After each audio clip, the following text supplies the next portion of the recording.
Halo semua, balik lagi bersama saya Indra Fatan. Sekarang kita balik lagi bahas tentang nostalgia, tentang perjalanan Datsun di Indonesia, khususnya jadi satu merek buat mobil dengan harga terjangkau. Nah, kalau kemarin kan tentang 2014 sampai 2016. Sekarang ini perjalanan di tahun 2018 sampai 2020. Nah, motor seperti apa mobil-mobil yang ada di tahun tersebut? Kita simak videonya.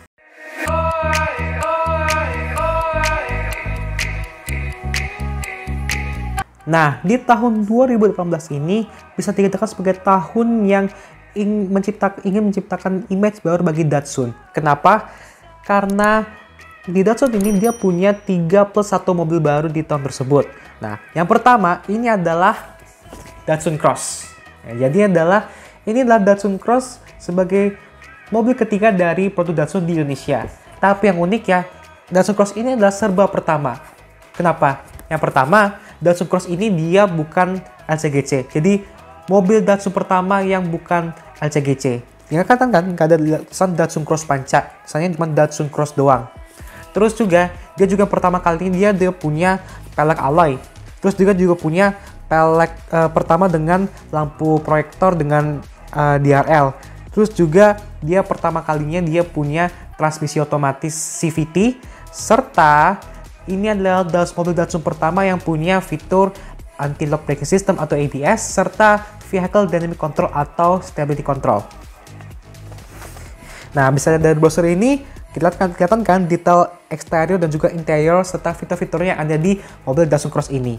Nah, karena sebenarnya walaupun Datsun Cross ini basisnya dari Datsun Cross ya. Datsun Go Plus, sorry. Ini karena kelihatan kan basis dari mobilnya. Cuman seperti yang saya bilang dari yang versi konsep tadi, ini bukan sekedar menempelkan ciri khas crossover di mobil Datsun ini, tapi dengan ubah seperti tadi, seperti grillnya yang grill Datsun, ciri khas Datsunnya dibuat lebih besar, kemudian ada lampu LED proyektor, DRL, fog lampnya juga diletakkan di sini yang cukup unik, bumper juga beda banget, kasih pelek alloy juga. Nah, terus juga kalau kalian lihat di crossover juga pasti ada semacam roof rail yang bisa muat sampai 30 kg.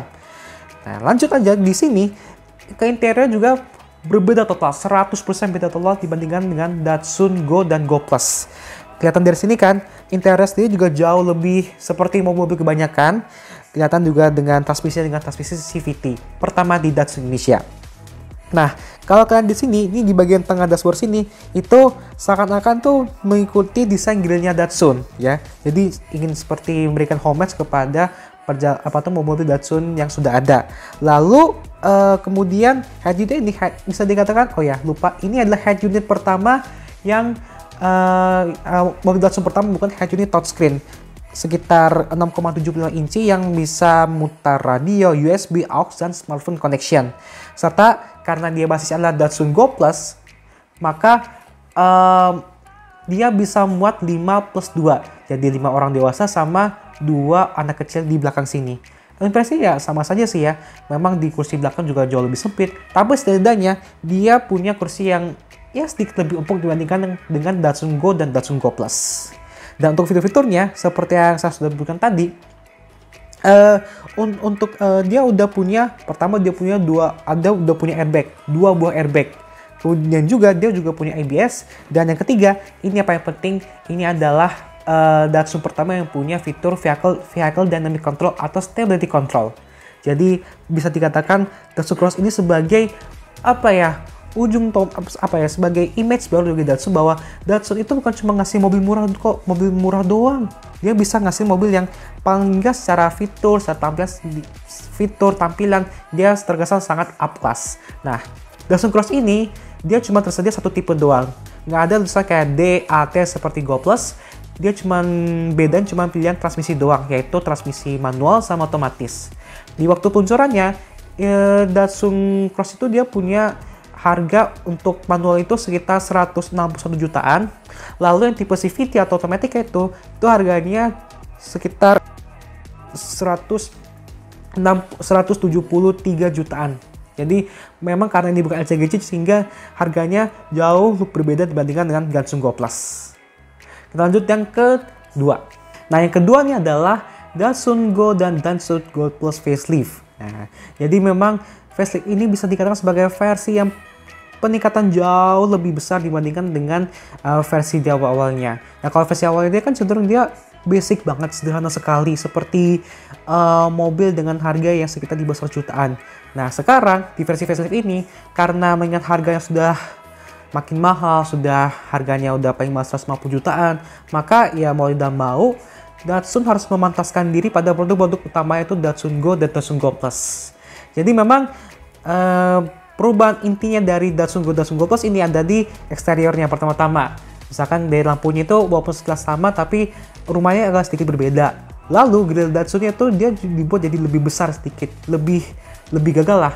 Dan di sini di eksterior juga ada paket-paket body kit desain baru yang memberikan kesan yang lebih upmarket dibandingkan dengan sebelumnya. Dan seperti Datsun Cross, dia juga jadi yang Datsun Go Plus ini juga menggunakan pelek alloy. Akhirnya setelah sekian tahun, Datsun ini dua produk ini udah pakai pelek alloy di dalam standarnya. Nah, lalu di interiornya itu juga interiornya itu juga berubah total. Dia sebenarnya desainnya ngikut persis dengan Datsun Cross. Cuma memang yang satu untuk Datsun Go dia warnanya hitam full black, sedangkan untuk Go Plus ini dia ada dual tone. Jadi ada hitam sama warna beige. Nah, untuk transmisinya seperti Datsun Cross juga, dia juga udah punya transmisi CVT. Tapi yang uniknya untuk Datsun Go itu transmisi CVT-nya itu dia bisa dikatakan tuh bukan sebagai ACGC di awal kemunculannya. Karena apa? Katanya itu transmisi itu dia masih diimpor dari luar negeri, sehingga karena transmisi itu merupakan satu komponen terpenting dalam sebuah ACGC, maka karena masih diimpor ya harus meninggalkan dulu emblem ACGC-nya di Datsun Go-nya. Sedangkan transmisi CVT di Datsun Go Plus itu baru muncul di tahun 2019. Nah, lalu ya seperti Datsun Cross juga, interiornya juga improve-nya jauh lebih banyak, juga sedikit lebih empuk. Kemudian untuk safety juga ya paling nggak udah punya airbag satu, tapi saat itu belum ada ABS, apalagi vehicle dynamic control. Tapi overall sih tampilannya juga jadi lebih modern dibandingkan dengan versi sebelumnya. Nah, di bulan Agustus 2018, Datsun meluncurkan versi high spec dari Datsun Go Panca, yaitu Datsun Go Life. Nah, apa bedanya Datsun Go Life dengan Datsun Go Panca? FYI, Datsun Go Life ini mungkin adalah versi produksi dari mobil konsep dengan lampu yang sama yang pernah dipajang di Gias 2017. Nah, kembali ke perbedaan dengan versi standarnya. Nah, yang pertama di eksteriornya itu, kalau kalian di grillnya itu ada semacam heksagonal yang warnanya itu warna kuning kecil. Yang kedua, itu juga ditemukan di pelek yang warna hitam. Nah, selain itu juga di bagian eksterior lain juga ditemukan ornamen yang warnanya kuning, serta di beberapa warna tertentu itu atapnya itu dikasih warna hitam. Terus juga kita masuk kedua di interiornya, itu yang paling kelihatan banget itu adalah di seatbeltnya. Karena kalau biasa seatbelt itu kan warnanya gelap, biasa atau warna hitam. Tapi kalau di Datsun Go Life ini dia warnanya kuning, sangat ngejreng untuk sebuah mobil produksi massal ya. Terus juga di dashboardnya itu dia udah dikasih dual tone. Kalau Datsun Go Panca kan dia kan full black. Kalau ini kan di Datsun Go Life ini dia dikasih dual tone. Serta di speedometernya itu dia ada ornamen warna kuning. Nah, lalu untuk fitur safety-nya terutama dibandingkan dengan Datsun Go Panca, itu sudah tersedia fitur ABS, anti-lock braking system, sama vehicle dynamic control atau stability control. Tapi itu baru tersedia di versi Datsun Go Life 2019. Apalagi Datsun Go Life ini juga masuk dalam LCGC terutama di versi di tahun tersebut atau 2019. Sehingga Datsun ini menjadi LCGC pertama yang punya stability control. Hebat kan? Kita masuk ke tahun 2020 dan ini adalah tahun yang bisa dikatakan cukup suram bagi Datsun. Kenapa? Karena di tahun inilah tahun terakhir Datsun beroperasi di Indonesia. Tahun ini, tahun 2020, Datsun memutuskan untuk menghentikan semua kegiatan produksinya di Indonesia pada awal 2020, sekitar Januari atau Februari begitu. Sehingga menyebabkan semua produksi seperti Datsun Go, Datsun Go Plus dan juga Datsun Cross itu berhenti total. Jadi di Purwakarta sana, yang tepat di mana pabrik Datsun beroperasi itu sekarang sudah nggak beroperasi lagi. Dan itu berdampak pada penjualan mobil mereka di dealer-dealer. Karena apa? Karena produksi mereka sudah di stop, dan itu berarti sudah mereka mau nggak mau harus menyelesaikan stok-stok yang ada dong, seperti itu. Jadi dengan diskon besar, ya akhirnya mau nggak mau dealer bekerja lebih keras untuk bisa menjual Datsun ini sampai ludes, apalagi di masa pandemi seperti ini. Nah, itu kenapa Datsun stop produksi Indonesia? Pertama, tentu saja dilihat penjualannya. Nah, penjualan Datsun ini bisa dikatakan, terutama pas awal kemunculan itu sempat cukup bagus langkahnya. Itu kalau nggak salah tuh Datsun Go Plus aja, itu di tahun 2014 itu, 2014 itu sempat ada di kisaran belasan ribu, 16.000, 17.000 kalau nggak salah. Itu angka cukup baik untuk sebuah LCGC yang modelnya MPV. Tetapi di 2 tahun kemudian, muncul penantang dari Toyota Calya dan penantang dari Datsun Go Plus, yaitu Toyota Calya dan Daihatsu Sigra. Nah, karena adanya SCGC MPV dari brand yang jauh lebih besar dan lebih populer, maka terutama mulai dari 2016 sampai 2020 langsung anjlok penjualannya. Itu kenapa? Karena memang kalau menurut saya sih, memang packaging di Datsun ini, kalau menurut saya sih ya, itu memang masih tergolong sangat basic. Ya, jadi walaupun orang Indonesia itu walaupun mereka tuh pengen beli mobil, tapi dia masih ingin memperlihatkan gengsinya. Sehingga gengsi dong kalau kita pengen beli mobil yang murah, tapi kesannya murahan. Nah, Datsun Go ini bisa dikatakan ini masih terlalu basic untuk sebuah orang Indonesia yang bisa dikatakan agak gengsi kalau mau beli mobil. Maksudnya apa? Mobil yang harganya murah, terjangkau, tapi dengan fitur-fitur yang cukup banyak. Basic kayak power window, ada head unit yang minimal single din lah, terus juga joknya nyaman, mesinnya juga irit dan semacamnya. Jadi sehingga menghasilkan value for money yang bagus bagi calon konsumen. Nah, Datsun ini bisa dikatakan tadi, selain karena kalau masih packaging terlalu basic, dan juga memang yang saya baca juga dari beberapa test drive di berbagai media itu juga konsumsi BBM juga ya biasa-biasa gitu, nggak terlalu spesial seperti kompetitornya.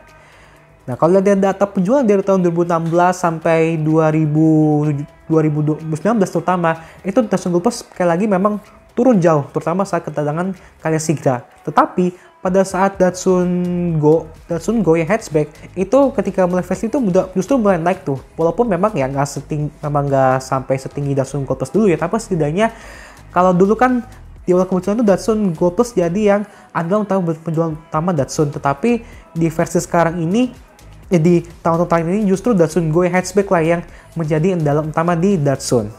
Sehingga pada akhirnya ya Nissan juga memutuskan, dan ini juga berkaitan dengan program restrukturisasi perusahaan, di mana memang Nissan juga mengalami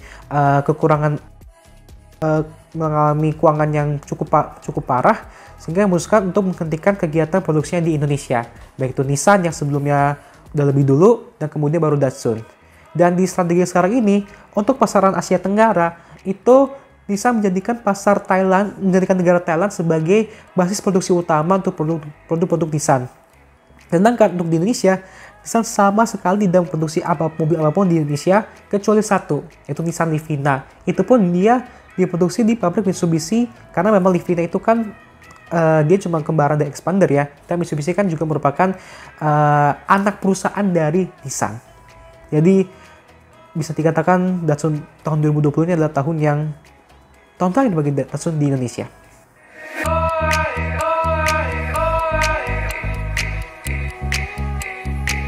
Oke, sekian dulu video nostalgia Datsun part 2 ini. Jadi kita udah membahas ya Datsun sebagai brand mobil dengan harga terjangkau di Indonesia dalam 2 part. Yang part pertama tahun 2014 sampai 2016, serta yang part 2 tahun 2018 sampai 2020.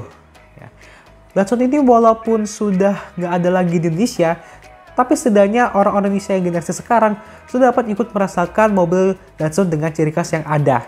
Dan tentu saja bagi orang-orang yang terutama sebagai pemilik mobil Datsun, baik Datsun Go, Datsun Go Plus, dan Datsun Cross, setidaknya dia punya pengalaman yang menarik, mau itu baik yang positif maupun negatif, semuanya memberikan warna bagi perjalanan Datsun di Indonesia. Nah, bagi kalian yang pengen request untuk segmen nostalgia ini, misalkan pengen request mau bahas mobil jadul A atau mau jadul yang B, atau serba-serbi seputar mobil yang ada di Indonesia ataupun di dunia. Bisa kalian request di kolom komentar ini ya. Dan jangan lupa juga untuk klik like jika kalian suka dengan video ini, serta jangan lupa untuk share jika ingin video ini kalian bagikan kepada teman-teman kalian. Jangan lupa juga untuk klik subscribe channel Indra Fatan di YouTube jika ingin agar channel ini tetap berkembang, serta jangan lupa juga untuk klik lonceng jika ingin mendapatkan video ini pertama kalinya. Terima kasih buat nonton, sampai bertemu di video lain selanjutnya. Bye-bye!